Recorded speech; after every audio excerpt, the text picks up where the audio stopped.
Hello, जय हिंद सभी को। स्वागत है आप सभी का पुनः इस नई वीडियो में, जो कि क्वेश्चन पेपर के आंसर की है, जिसमें हम जानेंगे कि आखिर जो ट्रू फॉल्स है वो कौन से सही है, कौन से गलत हैं।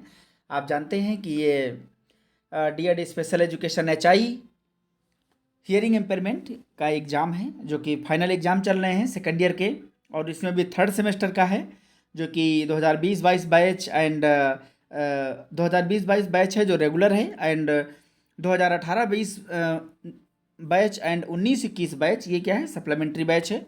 यही केवल अपीयर हो सकते हैं। पेपर का नाम है curricular strategies and adaptations of lessons for children with hearing impairment, जो कि पेपर कोड है P01T09, जो कि 20/9/2022 को पेपर हुआ है। चलिए देखते हैं जो ट्रू फॉल्स हैं उनमें से कौन सा ट्रू है, कौन सा फॉल्स है। वैसे तो आपने लगा ही दिया होगा, लेकिन फिर भी देखते हैं। मैं भी कोशिश करता हूँ, क्योंकि डिपेंड करता है कि उन्होंने जिस संदर्भ में बनाया है वो वास्तव में वही है या नहीं। कई बार ऐसा होता है कि जिस थिंकिंग के साथ बनाया जाता है वो चेंज भी हो जाता है, तो हम जानने की कोशिश करते हैं। जैसा कि आप देख पा रहे होंगे, पहला जो है कहता है natural approach of language focuses on development of grammatical abilities, यानी कि जो भाषा की प्राकृतिक अप्रोच है या जो दृष्टिकोण है, ये किसके यानी कि व्याकरणिक क्षमताओं के विकास पर जोर देता है।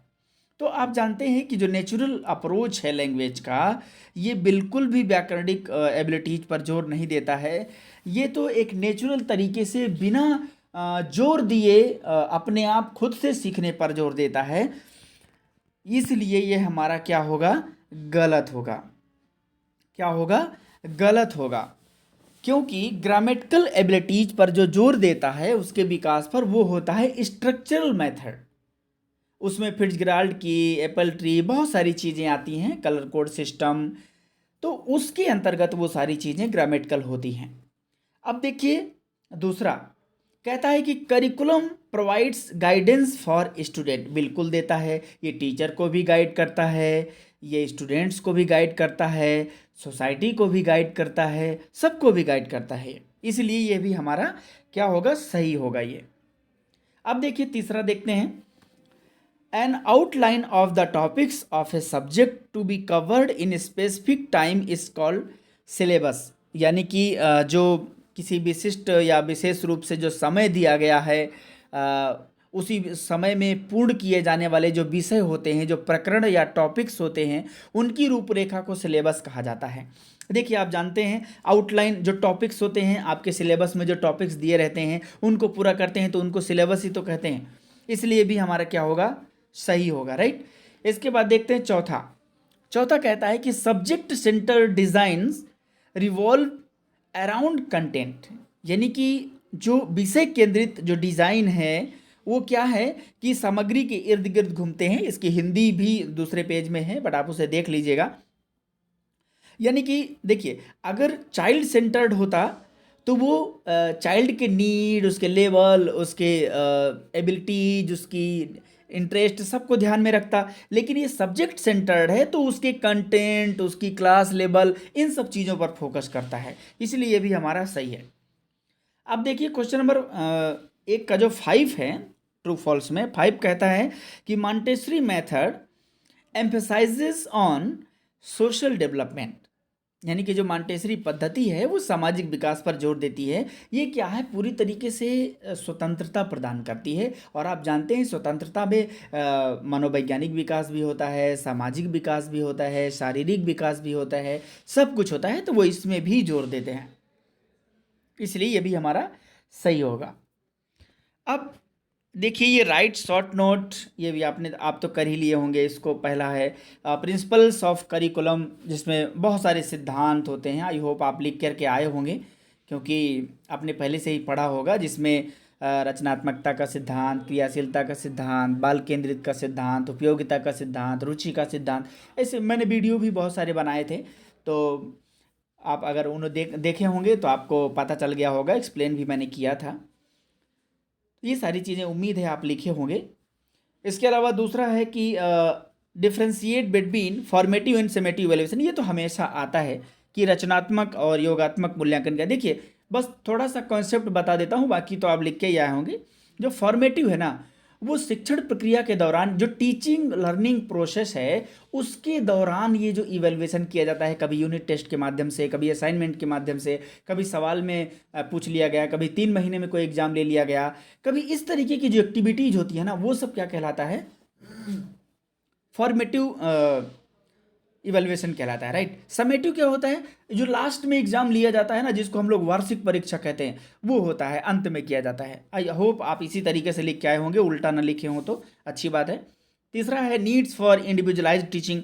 ये बहुत ज़रूरी है, इंडिविजुअलाइज्ड टीचिंग है, जो आईपी से रिलेट करता है ज़्यादातर, कि किसी व्यक्तिगत शिक्षण जो है उसकी आवश्यकता क्यों है, क्योंकि हम एक बच्चे पर पूरी तरीके से फोकस दे पाते हैं, और पूरा फोकस दे पाने के कारण हम उसकी एक एक एक्टिविटीज़, एक एक उसकी हरकत, हर चीज़ से वाकिफ़ हो जाते हैं, उसकी नीड्स, उसकी कैरेक्टरिस्टिक्स, सिम्टम्स, सब चीज़ों को जान जाते हैं, चाहे उसका कोई भी एरिया हो, एजुकेशनल हो, बिहेवियरल हो, सोशल हो, मेंटल हो, सब चीज़ों को बेहतरीन जानते हैं, क्योंकि अकेले उसी पर हमें फोकस करना है, इसलिए उसको टीचिंग करने में बेहतर होता है, अच्छे से सिखा पाते हैं। लेकिन दूसरा निगेटिविटी भी इसकी है कि एक ही को पढ़ा पाते हैं, नहीं तो एक ही समय में कई लोगों को भी पढ़ा सकते हैं ग्रुप में, तो ऐसी कई सारी चीज़ें हैं। चौथा है any 3 maxims of teaching language. आप भाषा शिक्षण पढ़ाते हैं तो बहुत सारी मैगजीम्स होते हैं, जो शिक्षण सूत्र कहते हैं, जिनको आप जानते हैं कि जो जैसे कि ज्ञात से अज्ञात की ओर, जिसे हम नोन टू अननोन कहते हैं, कंक्रीट टू अब्स्ट्रैक्ट जिसे हम कहते हैं कि मूर्त से अमूर्त की ओर, इसे आप हिंदी में कह सकते हैं। ऐसे बहुत सारे सिंपल टू कॉम्प्लेक्स कह सकते हैं कि सरल से कठिन की ओर, ऐसे मतलब बहुत सारे जो होते हैं मैगजीन्स, आप उन्हें लिखे होंगे। इसके बाद है benefits of sense training for pre school children. देखिए प्री स्कूल में आप जानते हैं कि लगभग 2 या 3 साल की तो उम्र होती है, राइट, और 2-3 साल की उम्र में अब सेंस ट्रेनिंग बहुत ज़रूरी हो गया है। प्री स्कूल जानते हैं, जो आंगनवाड़ी बालवाड़ी ये सिस्टम होता है ना, अभी प्री स्कूल जो 5 वाला सिस्टम आ गया है, जो अभी न्यू एजुकेशन पॉलिसी में 5+3+3+4, तो वो पूरा सिस्टम है। और हालांकि 5 साल में वो 3 प्री स्कूल में आ जाता है, और वो 2 कक्षा 1 और कक्षा 2 में आ जाता है, राइट। तो सेंस ट्रेनिंग उस समय बहुत ज़रूरी है, क्योंकि वो एक ऐसा दौर होता है जिसमें सेंस बहुत एक्टिव होता है स्टूडेंट्स का, इसलिए उसको देना चाहिए। उसके देने से ये होता है कि वो किसी भी चीज़ को देखना, सूंघना, ये एक्टिव हो जाते हैं अच्छे तरीके से। मान लीजिए देखने का ट्रेनिंग देना है तो बहुत आकार वाली चीज़ें दे दीजिए, आकार मतलब साइज़ वाली, बहुत कलर्स वाली, इसके अलावा दूर पास वाली चीज़ें देखने वाली, तो ऐसे आप दे सकते हैं। दूर से कोई चीज़ दिखा सकते हैं कि ये कितनी है, तो वो देखने का सेंस ट्रेनिंग हो जाता है। इसी तरीके से सुनने का, टेस्ट का,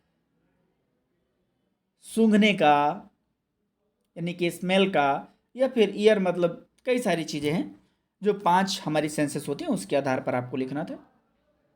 छठा है कि characteristics of the subject centred curriculum. मान लीजिए कि विषय केंद्रित पाठ्यक्रम है, तो भैया उसका भी कुछ विशेषताएं होता है। वो देखिए उसका मेन मकसद होता है क्लास को ध्यान रखना, कंटेंट को ध्यान रखना, क्लास लेवल को ध्यान रखना।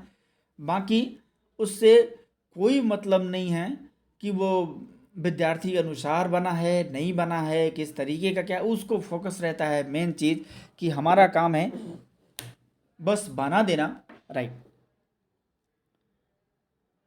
अब देखिए लॉन्ग भी है, 4 में से आपने इसमें 2 करना है, पुराना मेथड अपना रहा है, same same. What is the purpose of Montessori method, ये पूरा डिटेल से आपने डॉक्टर पारियो मॉन्टेसरी के बारे में लिखा होगा। प्रिंसिपल्स क्या क्या थे, and explain the various strategies involve adopting A text for a primary level.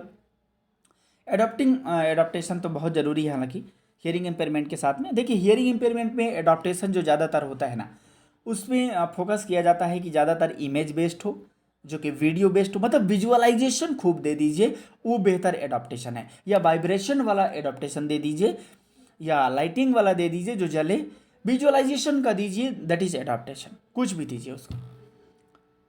इसके अलावा define curriculum, explain the stages of curriculum planning. मतलब अगर आप करिकुलम प्लानिंग करते हैं तो क्या क्या करेंगे, आप जानते हैं कि सीधी सी बात है, पहला जो भी होता है पूरा अलग अलग स्टेप्स होता है, अलग अलग चीज़ें होती हैं, तो इन चीज़ों को इसलिए भी ध्यान देना आवश्यक है स्टेप्स को, क्योंकि अगर हम बेहतर तरीके से करिकुलम को बनाना चाहते हैं तो हमें इन चीज़ों की आवश्यकता पड़ेगी, अन्यथा फिर कोई दिक्कत नहीं है, कुछ भी बना लीजिए, कोई कोई झंझट ही नहीं आएगा, राइट। तो स्टेप्स में कई सारी चीज़ें होती हैं कि पहले भैया आइडेंटिफाई कर लो, है ना, शैक्षिक आवश्यकताओं का, ऑब्जेक्टिव्स का, विषय वस्तु का चयन कर लो, है ना, अधिगम अनुभव का चयन कर लो, इवैल्यूएशन कर लो, मेथड्स का चयन कर लो। ये सारी चीज़ें इसमें आती हैं कि अगर आप प्लानिंग कर रहे हैं तो ये सारी चीज़ें ज़रूरी हैं। फिर एज ए स्पेशल एजुकेटर, मतलब अगर आप एक special educator, how will you plan and execute को करिकुलर एक्टिविटीज़, कैसे आप प्लान करेंगे को करिकुलर एक्टिविटीज़ को फॉर प्री स्कूल चिल्ड्रन, छोटे बच्चों के लिए बहुत अच्छा है।